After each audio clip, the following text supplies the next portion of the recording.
کبھی آپ نے سوچا ہے کہ کچھ بہت زیادہ آئی کیو والے لوگ زندگی میں پیچھے کیوں رہ جاتے ہیں، جبکہ وہ لوگ جن کا آئی کیو شاید اتنا زیادہ نہیں ہوتا، وہ حیران کن طور پر کامیاب ہو جاتے ہیں؟ ڈینیل گولمن اپنی مشہور زمانہ کتاب ایموشنل انٹیلیجنس میں اسی سوال کا جواب دیتے ہیں۔ فیکٹس ویو میں خوش آمدید۔ اگر آپ نفسیات اور خود کو بہتر بنانے والی کتابوں کے خلاصوں میں دلچسپی رکھتے ہیں تو مزید معلوماتی اور عملی مواد کے لیے فیکٹس ویو کو ضرور سبسکرائب کریں۔ تو چلیں اس کتاب کے بنیادی پیغام کو سمجھنے کا سفر شروع کرتے ہیں، لیکن اس سے پہلے ایک بہت پرانے سوال پر غور کرتے ہیں۔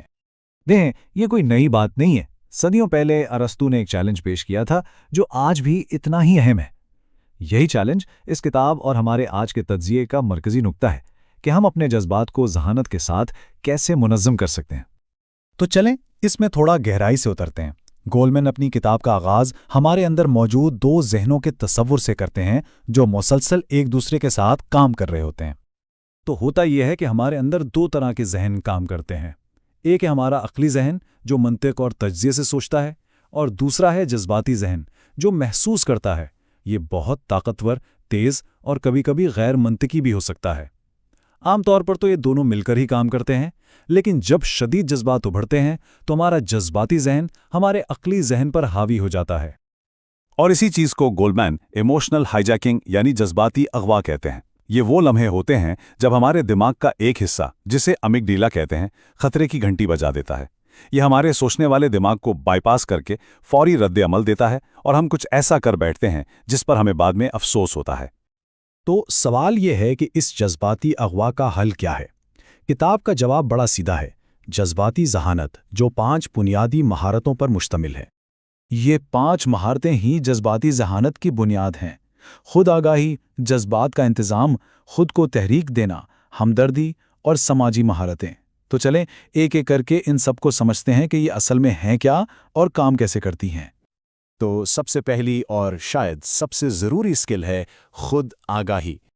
خود آگاہی کا مطلب ہے اپنے جذبات کو ٹھیک اسی وقت پہچاننا جب وہ ابھر رہے ہوں۔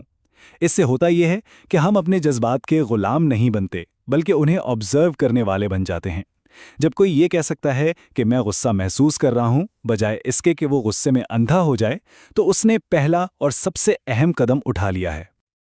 اچھا، جب آپ اپنے جذبات کو پہچاننے لگیں تو اگلا قدم آتا ہے انہیں مینج کرنے کا۔ اسکل کا مطلب یہ ہے کہ آپ اپنے فیلنگز کو صحیح طریقے سے ہینڈل کریں، یعنی خود کو پرسکون کرنا اور پریشانی، غصے یا اداسی جیسے جذبات سے نپٹنا۔ جو لوگ اس مہارت میں ماہر ہوتے ہیں وہ زندگی کی مشکلات اور ناکامیوں سے بہت جلد سنبھل جاتے ہیں۔ اب آتی ہے تیسری اسکل، اور وہ ہے اپنے جذبات کو کسی مقصد کو پانے کے لیے استعمال کرنا۔ اور یہاں جو سب سے دلچسپ بات ہے نا، وہ یہ سیکھنا ہے کہ اپنے جذبات کو کسی مقصد کے لیے کیسے استعمال کیا جائے۔ اس کا مطلب ہے کہ فوری فائدے کو چھوڑ کر اپنی خواہشات پر قابو پانا۔ یہ مہارت کسی بھی قسم کی کامیابی کے لیے بے حد ضروری ہے، چاہے وہ امتحان کی تیاری ہو یا کوئی کاروبار شروع کرنا ہو۔ اگلی اسکل ہے ایمپتھی یعنی ہمدردی، جو کہ ایک بہت ہی بنیادی پیپل اسکل ہے۔ ہمدردی کا مطلب ہے دوسروں کے احساسات کو سمجھنا۔ یہ مہارت خود آگاہی پر منحصر ہے۔ اگر ہم اپنے جذبات کو نہیں سمجھ سکتے تو دوسروں کے جذبات کو سمجھنا بھی مشکل ہوگا۔ ہمدردی صرف یہ نہیں ہے کہ کوئی کیا کہہ رہا ہے، بلکہ یہ بھی سمجھنا ہے کہ وہ کیسا محسوس کر رہا ہے۔ اور آخر میں آتی ہے 5ویں اسکل، جو ہے دوسروں کے جذبات کو سنبھالنے کا فن۔ دیکھیں، یہ اسکل جو ہے نا، یہ پچھلی ساری اسکلز کا ایک طرح سے نچوڑ ہے۔ یہ دوسروں کے ساتھ مؤثر طریقے سے بات چیت کرنے، جھگڑوں کو حل کرنے اور مضبوط رشتے بنانے کی صلاحیت ہے۔ یہی وہ مہارت ہے جو مقبولیت، لیڈرشپ اور باہمی تعلقات میں کامیابی کی بنیاد بنتی ہے۔ اگر یہ خلاصہ آپ کو فائدہ دے رہا ہے تو مزید کتابوں کے خلاصوں اور نفسیات سے جڑی دلچسپ باتوں کے لیے فیکٹس ویو کو سبسکرائب کرنا نہ بھولیں۔ تو اب سوال یہ ہے کہ یہ ساری اسکلز ہماری روزمرہ کی زندگی میں کیسی دکھتی ہیں؟ چلیں دیکھتے ہیں کہ ان کا عملی اطلاق ہماری زندگی پر کیا اثر ڈالتا ہے۔